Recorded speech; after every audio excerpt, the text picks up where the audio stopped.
Hola, bienvenidos al debate de France 24. Soy Santiago López González. Millones de refugiados, miles de muertos entre civiles y militares y un avance militar muy lento que se ha prolongado a lo largo de estas semanas es lo que deja este primer mes de una incursión militar y un conflicto que ha tenido lugar en la región del este y en el centro de Ucrania. Un conflicto que tomó por sorpresa prácticamente a la comunidad internacional. El 24 de febrero, Rusia dio inicio a una ofensiva militar con miles de tropas que desde la mirada de Occidente consistió en una invasión del territorio de Ucrania, pero desde el punto de vista ruso consistía simplemente en una operación militar para liberar a Ucrania del nazismo, defender a los rusoparlantes residentes en Ucrania y también buscar el fin de un gobierno nacionalista en Kiev.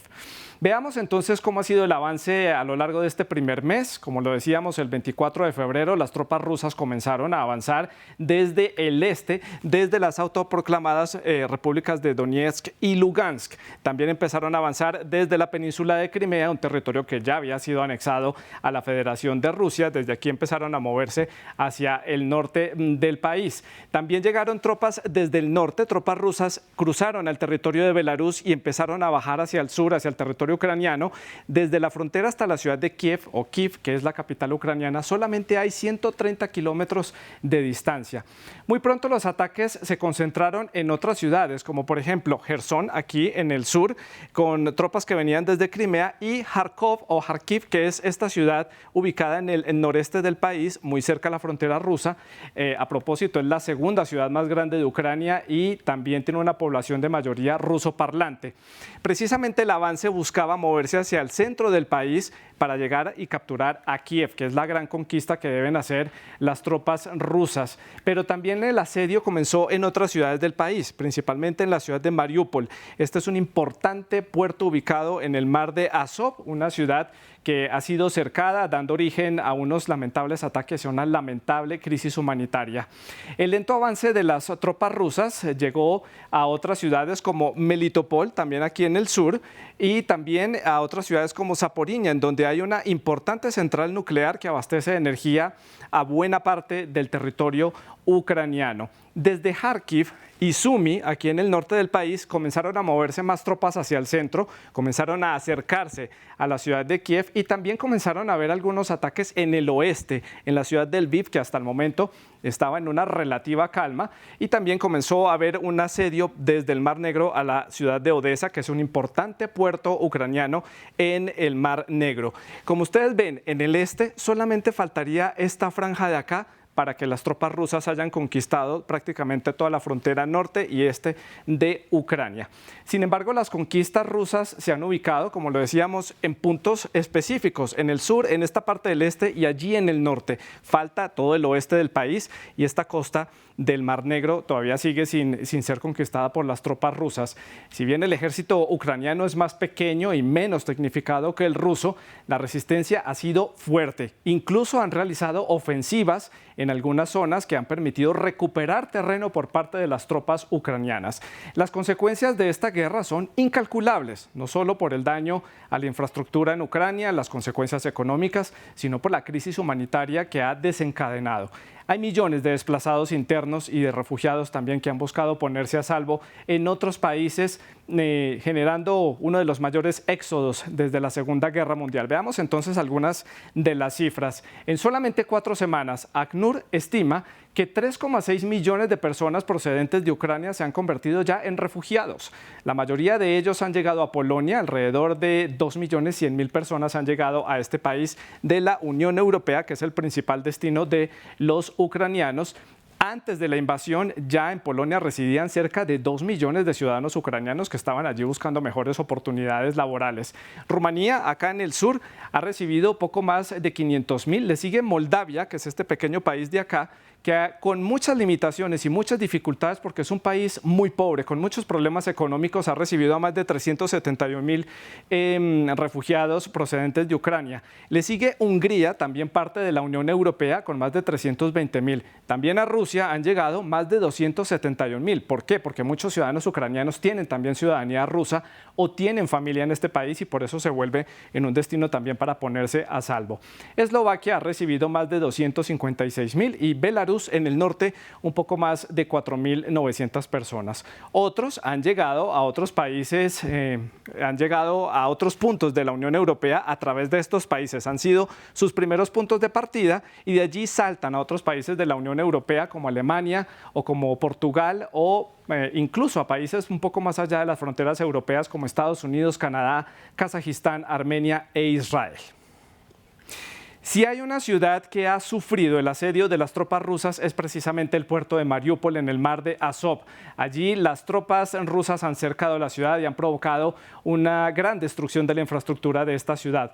A través de los corredores humanitarios, la mayoría de sus habitantes han podido escapar. La mayoría de ellos huye hacia el norte, hacia la ciudad de Zaporiña, a unos 120 kilómetros de distancia.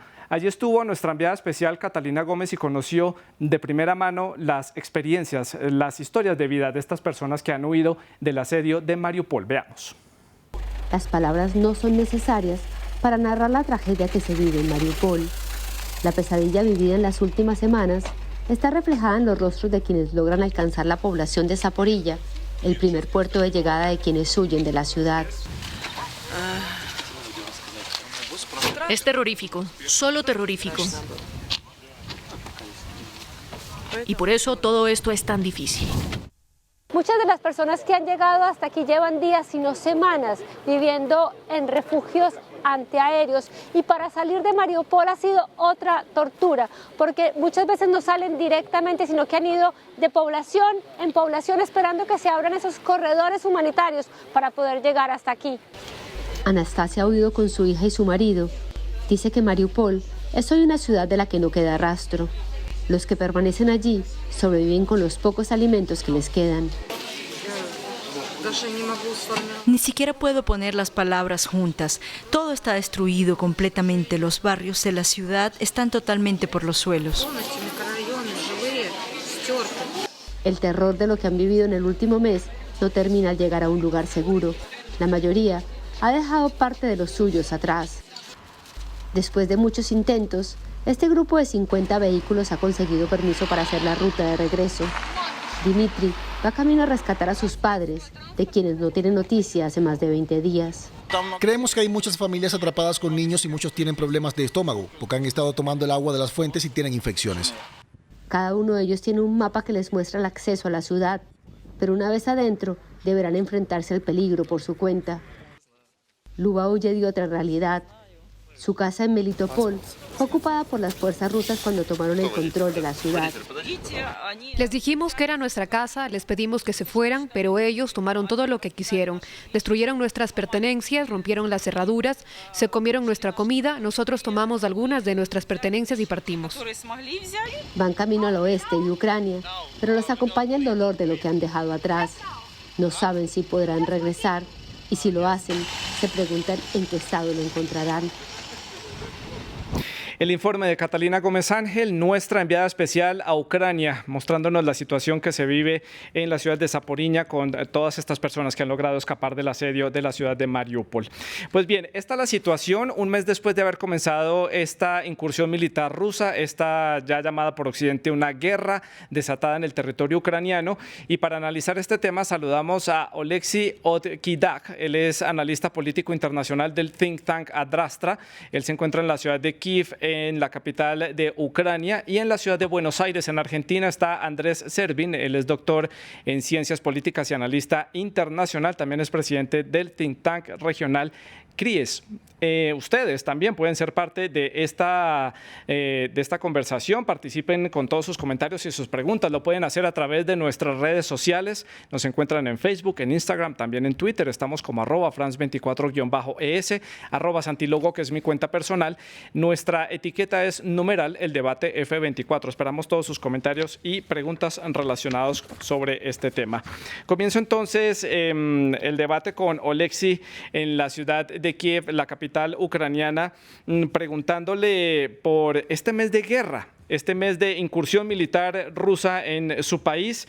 Rusia tal parece que no alcanza el objetivo. Creían que iban a tener una guerra un poco más rápida, un poco más ágil y les iba a permitir capturar Kiev en un tiempo récord, pero no ha sido así. El ejército ucraniano ha dado la batalla. Su balance de este mes de combates. Hola, buenas tardes a todos y a todas. A mí me gustaría decir que es interesante ver cómo ustedes hacen dos nombres, dos versiones de las ciudades ucranianas, por ejemplo, Kharkiv o Kharkov. Yo creo que ustedes pueden no gastar su tiempo y decir realmente la forma ucraniana, Kiev con Y o Kharkiv, o como es mi observación personal. Bueno, si hablamos del mes de la guerra que llevamos ya, obviamente que Rusia tiene muchos problemas en sus avances por muchas razones, por falta de comunicación entre diferentes unidades, por falta de comunicación entre diferentes tipos de ejército, por ejemplo, entre artillería, infantería, tanques, buques, etc.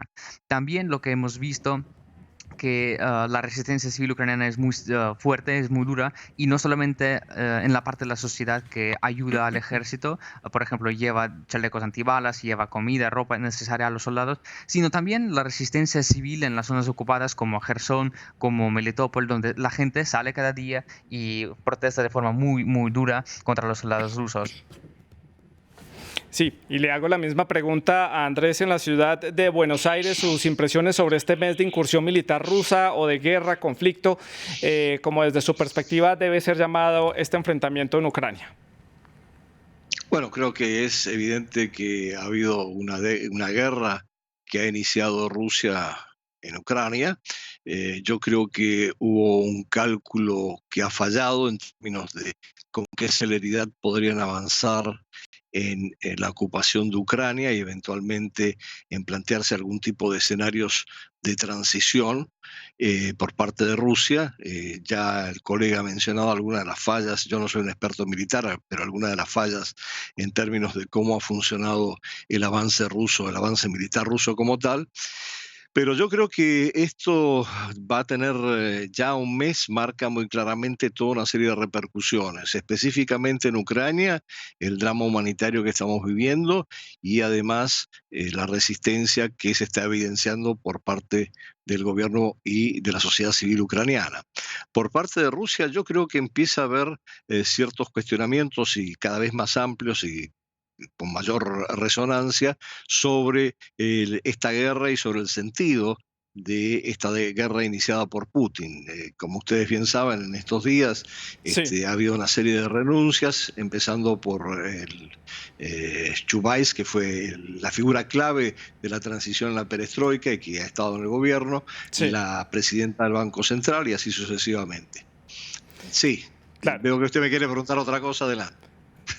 Sí, quiero hacerle una aclaración a Oleksiy porque él comenzó su intervención hablando de la forma como estamos pronunciando los nombres de las ciudades rusas. Quiero aclararle y también a la audiencia que nosotros no tomamos partido por ninguno de los dos lados que están enfrentados en este conflicto. Simplemente nos regimos de acuerdo a las reglas que impone la Real Academia de la Lengua Española, que estipula que el nombre de la capital de Ucrania es Kiev, porque la pronunciación en ucraniano, Kiev, no tiene una forma no tiene grafía en español para ser escrita. Esa es la explicación que dan allí y por eso en español se dice Kiev. Yo hago la salvedad y pronuncio los dos nombres porque precisamente sé que esto genera controversia, porque puede darse a entender que tenemos parte de algún lado, pero no estamos de ninguno de los dos lados. Precisamente queremos analizar el tema desde todos los puntos de vista y por eso voy a seguir diciendo Kiev o Kharkov y Kharkiv, porque es simplemente para evitarnos el problema, pero la cadena France 24 en español tiene una ley clara y es regirse de acuerdo a las leyes de las reglas que impone la Real Academia de la Lengua Española. Paso entonces a preguntarle a Oleksiy sobre lo que ha sido este mes, lo que significa para Ucrania: destrucción de ciudades, destrucción de infraestructura, daños de infraestructura necesaria como los acueductos, los sistemas de energía, los hospitales, diferentes redes de hospitales a nivel general en las diferentes ciudades del país.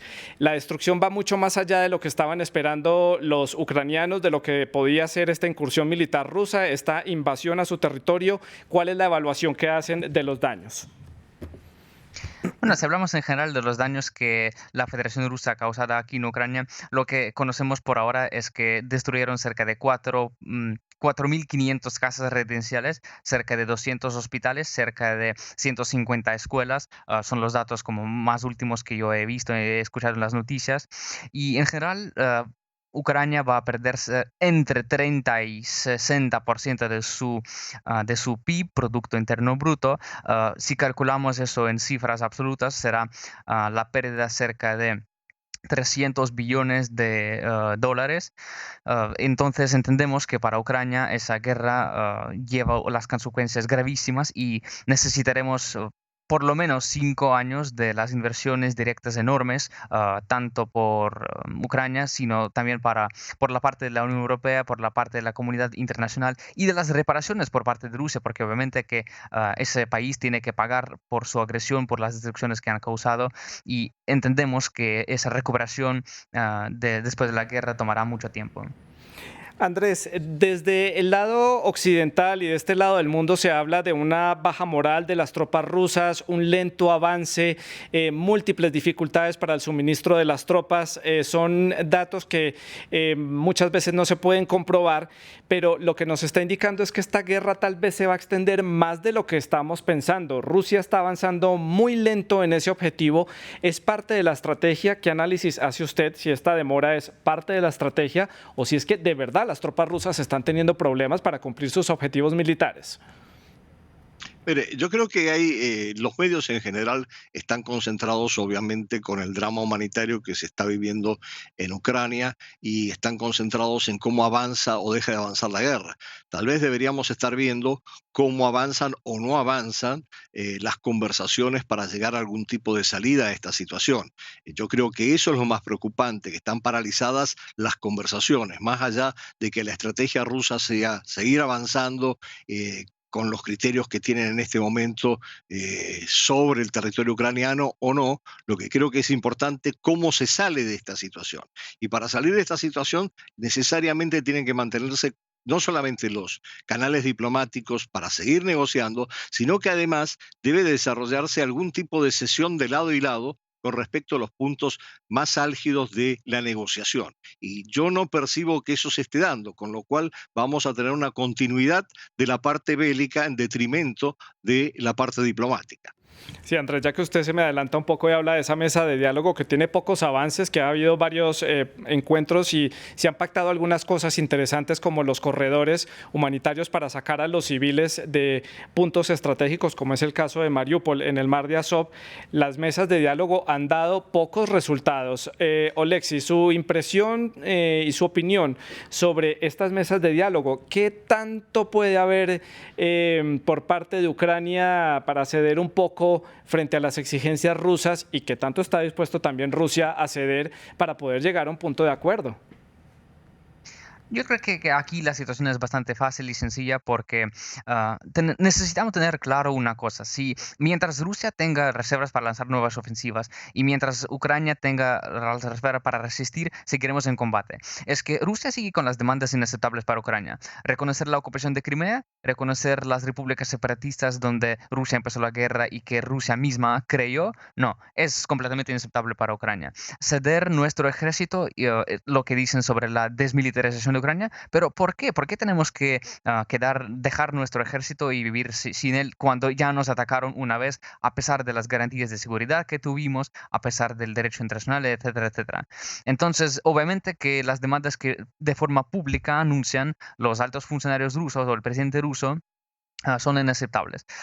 También Ucrania por ahora no está en la situación para ceder algo, para decir que sí nos rendimos, no tenemos fuerzas para resistir, y por eso ningunas negociaciones, ni primera, ni segunda, ni tercera ronda que hemos tenido, no llevó y no va a llevar a algún alto al fuego, algún armisticio. Lo único que sí pudieron hacer es un pequeño intercambio de prisioneros de guerra que sucedió hoy. Cambiaron, yo creo que 10 prisioneros de guerra ucranianos contra 9 o 11 rusos, más o menos así, y es casi lo único. Sí. Andrés, con este panorama de las mesas de diálogos donde hay pocos avances, ¿está aquí la diplomacia agotándose un poco? ¿Necesita tal vez esta mesa de diálogo entre Moscú y Kiev o Kiev un impulso por parte de la comunidad internacional, digamos Estados Unidos o la Unión Europea, para darle un impulso a esas negociaciones y que la diplomacia pueda ser ese camino de salida a este conflicto? Bueno, lo primero que quisiera recordarle es que la comunidad internacional no se reduce a la parte occidental y de hecho las conversaciones se han venido desarrollando en Turquía. Yo creo que hay otros actores que podrían contribuir a avanzar en algún tipo de conversaciones que lleven al cese del fuego, en primer lugar, y desde luego a algún tipo de acuerdo de paz. Y en esto yo creo que un factor determinante son algunos países asiáticos que no están considerados dentro de la perspectiva de lo que se llama la comunidad internacional occidental.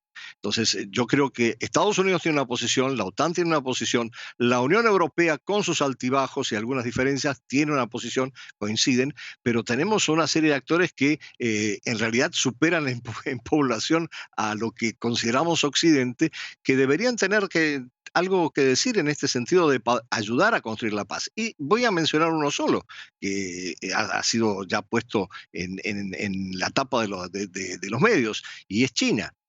¿Cuál es la posición de China? ¿China podría facilitar un avance en términos de una negociación si tuviera un compromiso mayor con el sistema internacional así como está establecido? ¿O China va a permanecer en una neutralidad más o menos activa que en realidad implica algún tipo de apoyo a Rusia? Bueno, todas esas son preguntas en el sentido de que si pudiéramos incorporar a otros actores en el proceso de facilitar la conversación, el diálogo y la negociación entre Ucrania y Rusia, tal vez podríamos arribar más rápidamente a un cese al fuego y algún tipo de acuerdo que quizás implique retornar a alguno de los planteamientos de los acuerdos de Minsk I y II bajo otra forma y con otros garantes internacionales.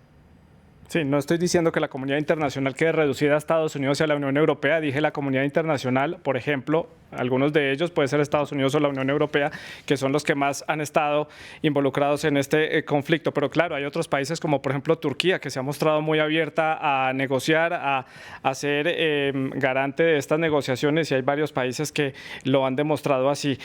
Algo que nos ha llamado la atención a lo largo de este mes de conflicto allí en Ucrania es la guerra mediática, ese discurso que ha habido desde todos los bandos, desinformación por todos los lados, tanto de Occidente, de los medios europeos, de los medios en América, también en China y por supuesto en Rusia. Vimos el caso de la censura a algunos periodistas internacionales en territorio ruso y por supuesto toda esta controversia de la desactivación de la señal de RT y de los servicios de Sputnik en Europa y en Estados Unidos y también en algunas partes de América Latina. Oleksiy, su impresión sobre esta guerra que se está librando a nivel mediático. Es otro escenario de guerra, es otro frente que se abre, que también involucra al presidente Zelensky con unos mensajes muy nacionalistas que ya lo califican como un héroe nacional, que ha logrado unificar a los ucranianos y que ha llevado a que se gane el respeto a nivel internacional, pero también tiene un cierto grado de propaganda todos estos mensajes. Bueno, a mí me gustaría mucho ver los ejemplos muy claros de cómo los medios occidentales o latinoamericanos o americanos hacen las propagandas o el distribuyo de desinformación, porque lo que vemos es que Rusia es la parte que siempre mentía a su pueblo y a todo el mundo y sigue mintiendo. Los ejemplos claros: Putin decía que no va a cambiar la constitución, Putin decía que no quiere ocupar Crimea, Putin decía que no tiene ninguna pretensiones territoriales hacia Ucrania. Putin decía que no va a subir la edad máxima para jubilarse y lo que hizo todo lo que decía que no va a hacer. Estos ejemplos muy claros muestran que Rusia tiene la máquina de propaganda y de mentira más fuerte en el mundo.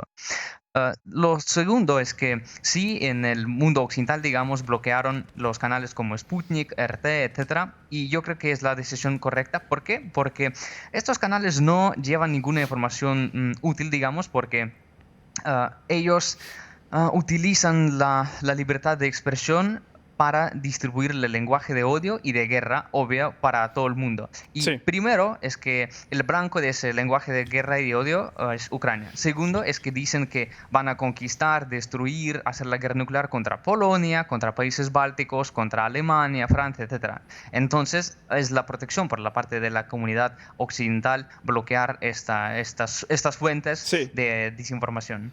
Claro, es que vemos desde Moscú un discurso muy claro. Se hablaba de desnazificación del territorio ucraniano, de una operación para liberar a Ucrania, y también viendo algunos reportajes de RT en español cuando se habla de las incursiones militares y de la cantidad de muertos que han dejado todos estos operativos. Nunca se menciona quién los está perpetrando, simplemente se habla de personas que han fallecido en operativos militares, pero no dicen quiénes son los que están perpetrando estas operaciones. Hablo de reportajes muy puntuales que han presentado de la ciudad de Mariupol, que es tal vez la ciudad más afectada por estos combates. Andrés, opinión sobre esta guerra mediática, lo que ha implicado para todos los enfrentados allí, y cómo queda Occidente censurando a los medios rusos y suspendiendo la señal de estos canales.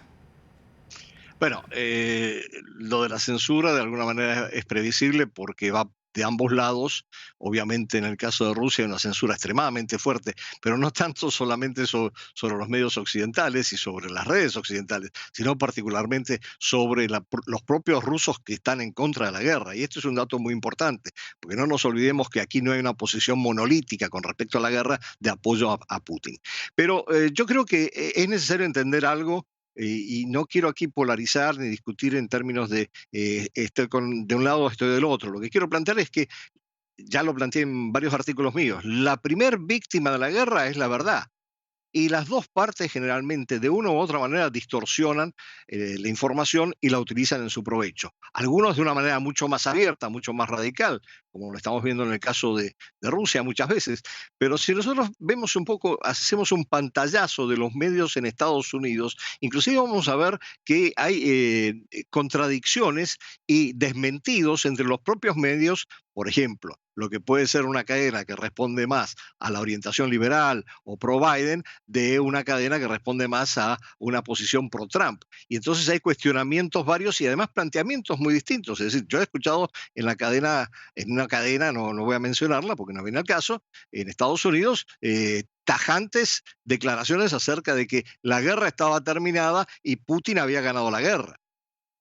Bueno, creo que hay algunos elementos, es necesario tener más evidencias como para hacer este tipo de afirmaciones. Entonces, Sí. lo que yo insisto es que en la guerra, parte de la guerra es el juego de la desinformación de ambas partes. Importante ese punto que usted aclara, Andrés. Efectivamente, la verdad es la más afectada en este enfrentamiento en realidades y discursos por parte de los que están enfrentados precisamente en este conflicto. Llevamos también un mes de sanciones contra el gobierno ruso, sanciones contra el gobierno de Belarus. Andrés, hago la ronda a la inversa para conocer su opinión. ¿Es suficiente este tipo de sanciones para detener a Putin en esta avanzada militar, en calmar un poco los ánimos del gobierno ruso con todas estas aspiraciones? ¿Es suficiente este tipo de sanciones que incluso el día de hoy impusieron más? No, yo creo que no son suficientes porque la lógica a la que responde Putin no es una lógica, digamos, económica. No es una lógica que responde a qué va a pasar en términos de las sanciones económicas. Es una lógica de poder que está muy claramente planteada en términos de asegurar su área de influencia en el marco europeo. Entonces, en ese contexto, las sanciones han tenido un impacto, sin la menor duda, en la economía rusa. Probablemente parcialmente Rusia estaba preparado para eso.